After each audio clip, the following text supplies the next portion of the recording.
దివ్యవాణి గారు నమస్కారం, ఎలా ఉన్నారు? హలో అండి, హాయ్ కవిత గారు, నమస్తే. I'm good, I'm fine. And మన ఐ డ్రీమ్ ప్రేక్షకులందరికీ కూడా నా హృదయపూర్వక నమస్కారాలు. బాపు బొమ్మ, దివ్యవాణి అనగానే ఫస్ట్ ముందు బాపు బొమ్మ ఇలా గుర్తొచ్చేస్తూ ఉంటుంది కదా. యాక్చువల్గా ఎంతమందికి ఆ అదృష్టం అలా రాసి పెట్టి ఉంటే అలా ఫిక్స్ అయిపోతారు. యా అండి, లేకపోతే అసలు దొరకదు కదా అలాంటి ఆఫర్ అనేది, ఆ అవకాశం, అదృష్టం. యా, బాపు బొమ్మ అనేది నాకు అది ఒక ఇంటి పేరుగా మారిపోయింది. First I thank to God. And అప్పట్లో మేము చేసిన ఎక్సర్సైజ్ కానీ, ఎందుకంటే ఆ, చాలామంది నా బిఫోర్ జనరేషన్ బాపు గారితో వర్క్ చేశారు, నా తర్వాత జనరేషన్ చేశారు, నా జనరేషన్ చేశారు. బట్ ఎంతమంది చేసినా బాపు గారు ఎన్ని మూవీస్ చేసినా కూడా బాపు గారు అంటే పెళ్లి పుస్తకం, బాపు బొమ్మ అంటే దివ్యవాణి అనేది ఒక ముద్ర పడిపోవటం. దానికి తగ్గట్టు కూడా అప్పట్లో మా అమ్మగారు మంచి ఆహారపు అలవాట్లు, లైక్ పొద్దున్నే ఎక్సర్సైజ్ కానీ, ఆయనకి తగ్గట్టు ఆ ఫిజిక్, కొంతమంది ఆ షేప్స్, ఆ బాడీ ఇది కావాలంటే అప్పట్లో సంథింగ్ యూజ్ చేసేవాళ్ళు, లైక్ కాస్ట్యూమ్స్ స్టిచ్ చేసేటప్పుడే ఆ బాడీ షేప్ కోసం బ్యాక్ ప్యాడ్స్ కానీ అలా పెట్టేవాళ్ళు. సో దేవుడు దాన్ని బట్టి నాకు అంతా అలా న్యాచురల్గానే మంచి మార్నింగ్ స్విమ్మింగ్ వెళ్ళేదాన్ని. ఆనంద్ మాస్టర్ గారు అని మార్నింగ్ వచ్చేవాళ్ళు. సో ఒక 1.5 hour క్లాసికల్ డ్యాన్స్ చేసేవాళ్ళు. ఓకే. సో ఆ హైట్ అందులో నా హెయిర్, ఎస్పెషలీ చాలామంది ఆర్టిస్టులకి విగ్స్ అవి పెట్టేవాళ్ళండి. అంటే నేను ఇండస్ట్రీకి వచ్చినాక కూడాను మమ్మీ నాకు ఆవుదం పెట్టేవాళ్ళు తలకి. మేమే రాత్రిలా ఎలా ఉండేది అసలు? ఏమనేవాళ్ళం కాదండి, మమ్మీ ఏది చెప్తే అది వినటం అంతే. ఎదురు తిరగటం కానీ, ఇది వద్దని కానీ, అంటే అమ్మ చెప్పేది అలా కళ్ళు పెట్టి వినటం. అమ్మ ఏది చేసినా మన మంచికే కదా. మా అమ్మగారు అన్నీ చెప్పేవాళ్ళు.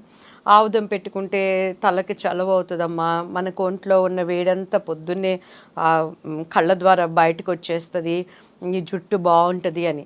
ఇప్పుడు అవే యూట్యూబ్లో ఈ ఆయుర్వేదికం అని ఆ శాలలు ఈ శాలలో చెప్తుంటే నవ్వుగా వింటున్న ఫీల్.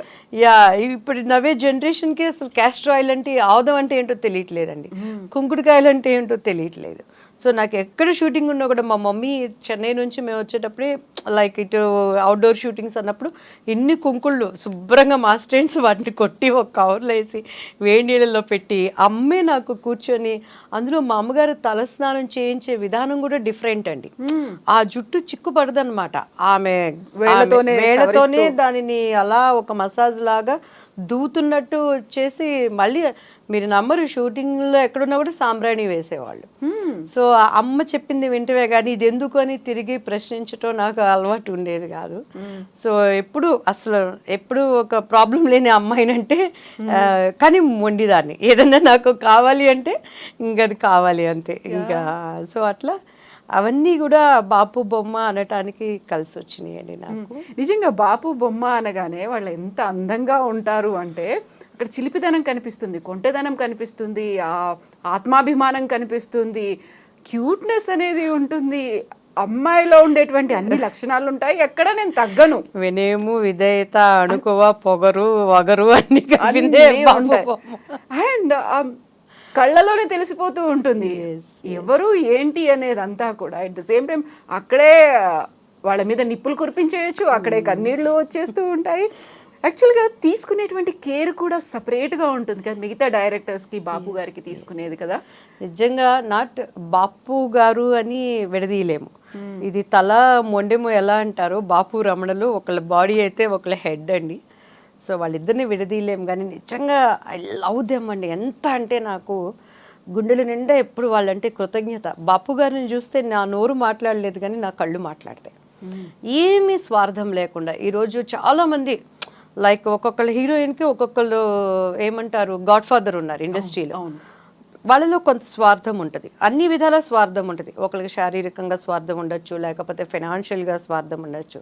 నిస్వార్థంగా ఎటువంటి ఒక తండ్రి బిడ్డల అనుబంధం ఎలానో అటువంటి అనుబంధంతో నాకు అవకాశం ఇచ్చిన వారు బాపు రమణల గారు. నాట్ ఓన్లీ బాపు రమణల గారు, అమ్మ శ్రీదేవి గారు కానీ, బాపు గారి మిస్సెస్ గారు కానీ, అసలు ఇప్పుడు వరా గారు కానీ, అక్కడ ఉన్నటువంటి రమణ గారు కానీ, ఆ టీం అంతా ఎట్లా అంటే మాకు ఒక ఫ్యామిలీ బాండేజ్ అనమాట. అసలు సమ్మర్ వచ్చినప్పుడు ఇంటికి వెళ్ళామంటే చక్కగా కూర్చొని వాళ్ళతో కష్టాలు సుఖాలు మాట్లాడుకొని, అండ్ అమ్మ ఇప్పుడు తెనాల నుంచి ఊరగాయ పచ్చళ్ళండి.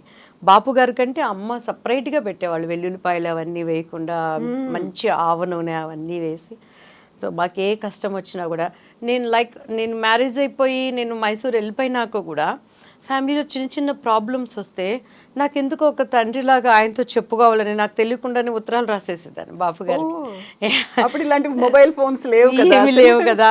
వెళ్ళినప్పుడు సార్కి మా బాబు వాళ్ళ బర్త్డే అట్లా కళ్ళ నిండా నీళ్ళు వచ్చేది, మెల్లగా అలా చేతిలో కవర్ పెట్టేసి నమస్తే పెట్టి వచ్చేసేదాన్ని. ఎక్కువ మాట్లాడేవాళ్ళం కాదు కానీ తెలియని ఒక హృదయానికి ఉన్న కనెక్టివ్ అంటారు కదండి, అది నాకు సార్తో రమణ గారితో. అండ్